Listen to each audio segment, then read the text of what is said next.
What's going on, everyone, and welcome back to the Sports Card Report. This is week 4, and if you've been following the series, you already know this is where we break down what's actually happening in the sports card hobby each week. Not just the surface level stuff, but what people are doing, what is changing, and what actually matters if you're collecting right now. This week, we're going to talk about one of the biggest parts of the hobby that people either love or hate: breaking.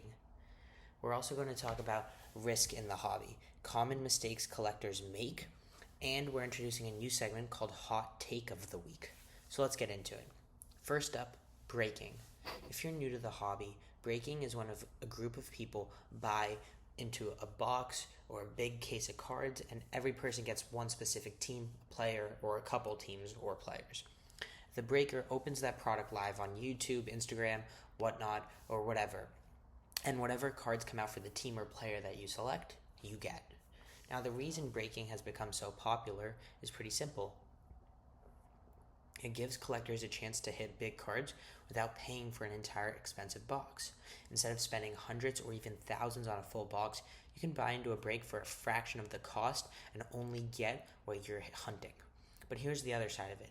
Most of the time, you don't hit anything. And that's just reality. Breaking is very high risk and very high reward. You might hit a massive card and feel like a genius, or might walk away with nothing. And that's something a lot of newer collectors don't fully realize.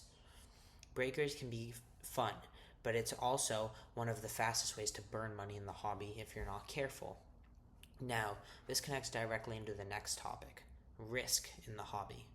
Almost everything in sports cards comes down to risk versus reward. Opening packs is risky. Buying into breaks is risky. Even buying players at the peak of their hype is risky. And that's also what makes the hobby exciting. There's always the chance you pull something huge, the chance you buy the right card at the right time. And the key is understanding what kind of risk you're taking. Are you collecting for fun? Are you trying to make money? Or somewhere in between? Because your strategy should change depending on your answer. Now let's talk about a few mistakes collectors make, especially early on. The first one is chasing hype too late. By the time everyone is talking about a player, their prices are usually already high, and a lot of collectors end up buying at the peak instead of getting in super early. The second mistake is overbuying, which happens a lot. People get into the hobby, buy everything they see, and realize they don't actually have a focused collection. And that's how you end up with a bunch of random cards that don't actually string or connect to each other or anything. And the third mistake is ignoring condition. Condition matters more than almost anything. Two identical cards can have completely different values depending on their condition. So paying attention to the centering, the corners, the edges, the surfaces, all of it is huge.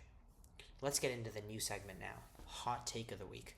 This is where I give one opinion about the hobby that some people might agree with, and some may not. This week's hot take is this: most people in the hobby spend too much money on breaks and not enough on actual cards they want to keep. Breaking is exciting, it's fast, and it feels like you're always one hit away from something huge, just like a gamble or a slot machine. But if you actually look at what you end up with over time, a lot of it doesn't hold much long-term value. Meanwhile, if you took that same money and bought specific cards you actually wanted, you'd probably build a much better collection. Now, that doesn't mean breaking is bad. It just means you need to be aware of the break you're in and what you are doing. If you treat it like entertainment, it's okay. But if you treat it like a strategy, you can run into problems. And that's going to wrap up week 4 of the Sports Card Report. Each week we're breaking down what's happening in the hobby, what collectors are doing, and how you can get better at understanding the space. If you enjoyed the episode, make sure to subscribe so you don't miss next week, and let me know in the comments. Do you prefer breaking or buying singles? I'll see you in the next episode. Peace.